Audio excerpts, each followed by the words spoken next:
You've just opened your eyes to 0.5 million years ago. There's no roof above your head, just stars, smoke, and the howl of wind through stone. In your tribe, no one writes, no one speaks in full thoughts, but one man paints. And every time he paints a face on the cave wall, that person dies. Not magic, not myth, just sharp eyes, deep memory, and the start of something we'd one day call medicine. This is the true story of how early humans began to understand death, predict it, fear it, and maybe control it. If you want to know how we first learned to survive, how we found meaning in clay, and what life was really like to 0.5 million years ago, subscribe. They found the cave during the dry wind season, when the smell of old bones rose from the earth and the rivers pulled back into stone cracks. It was a limestone mouth, wide and low, half covered with roots and shadow, a place the old men said was too still, too cold for sleep. But the clan moved in anyway, not for comfort, but for shelter. Inside, the walls were lined with hands red and black, small and trembling, made long before their time, and among the hands were other marks, strange ones, not of animals, not of gods, but something else. A spine bent wrong, ribs drawn open, a face with swollen eyes, not fear, not spirit, just illness. One man began to add his own. He had watched an elder cough into his blood for 3 days, and on the 4th he took clay and mixed it with ash. He painted the elder's chest, black lines crossing where the ribs met. No one told him to do it. No one asked why. But when the elder died the next day, the others remembered the lines. The man did not claim to see death before it came. He only painted what was already there. The next time, it was a child who limped and wheezed. The man drew her face, pale clay against red rock, eyes half shut, one arm thinner than the other. She died after 6 nights. And this time the clan noticed. They gathered in silence at the wall, stared at her image, then at the fire, then back at the wall. Whispers followed the man wherever he walked, not loud, not cruel, just scared. No one else had the courage to paint, but they wanted someone to. They didn't know if the marks brought death or simply marked it, but either way, they needed someone to keep watching. So they gave him the burden, not in words, but in offerings: a better fur, have a rabbit, a sharp flake of obsidian. He was given space in the back of the cave, a dry spot near the high wall, and from that night on, he slept beside the dead, not their bodies, but their faces on stone. He painted what he saw, not what he believed: a cough to dry, a sore to round, skin to yellow, bellies that swelled but gave no birth. He learned to see signs before the body fell, crooked walking, shaking hands, skin that didn't sweat. He didn't speak about it, just recorded it: a circle around the throat for choking, jagged lines down the spine for fevers. When someone bled from the mouth, he used red clay, thick, not smeared. His symbols became a language only he understood. But the others learned to read fear in the shape of them. Then came the questions. People began to beg him. They asked, "Who will be next? Do you see it already? Have you painted someone again?" Mothers stared into his hands, hoping not to see their sons in them. He tried not to answer. He only pointed to the wall. And when they saw the newest mark, they would cry, or sit quiet for hours, or walk alone into the trees. He did not want this role. He was not a spirit man, not a speaker of sky, not even the oldest among them. But now they feared him in equal parts as they depended on him. He was not allowed to leave camp, not allowed to join hunts, not allowed to hold a newborn. They said the smell of death followed him. He said nothing once. He painted a man with a deep cough and blood under his nails. The man lived, and they cursed the painter for lying. But the man died a full season later, frostbitten and forgotten in the hills. They came back to the painting and scratched the date beside it, a mark for every moon since. They said he had not been wrong, only early. He began painting only what he could prove. He sat near the fire at night and stared at the week, the wounded, the coughing, the quiet ones. He rubbed their skin with his hands, looked under their eyelids, pressed fingers to their bones. He was becoming not just a painter, but something else, a recorder, a pattern finder. He knew now what swollen joints meant, what it looked like when someone had eaten too much raw meat. He drew swollen bellies with fine lines, thin shoulders with faint ones, different clays for different signs. But then came the burden no paint could ease. His brother came down with a tremble, a strange heat in the skin. He tried not to look at him, but others were watching him too, waiting to see if he'd mark his own blood. That night, shaking, he pressed charcoal to the wall and drew the shape of his brother's eyes. He hated every stroke, but he could not deny it. He scraped it off the next day until his fingers bled. But the stain remained in the stone. His brother died 3 days later, falling into the river while trying to drink. The painter did not eat that night, nor the next. He sat by the wall alone and stared at the faint stains left behind, and for the first time, he painted not a sick man, not a dying one, but someone who was well. He drew a strong woman, arms thick, skin clear, breath steady. He painted her with light colors, no black, no red, and he waited.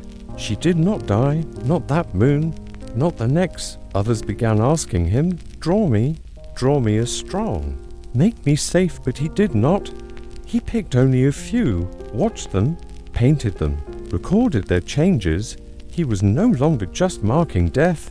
He was now tracking life, and still the wall grew, layer upon layer, season after season. Faces faded, symbols changed, meanings blurred. But the tribe began to survive longer. They started learning which symptoms meant danger. They kept the sick apart, shared less food with the fading ones. It was harsh, but it worked. The painter had created something bigger than fear.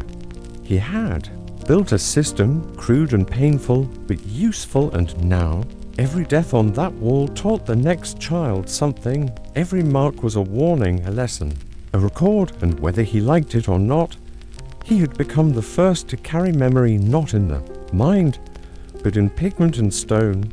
He sat by the fire one last night that season. He looked up at the wall, and he saw the story of a people written in ribs and jaws, in eyes that closed too soon. He touched the wall with both hands, clay under each nail, and whispered the name of his brother, then turned and added no new face that night, just a mark, just a line, just time waiting. Seasons passed, not as numbers, but as cracks in the wall and births by the fire. The painter had changed, not in body, but in mind. He no longer waited for death to come. He began trying to see it before it walked, and more than that, he tried to find ways to stop it. His symbols grew sharper, not just faces now, but ribs and joints and strange dots on the skin.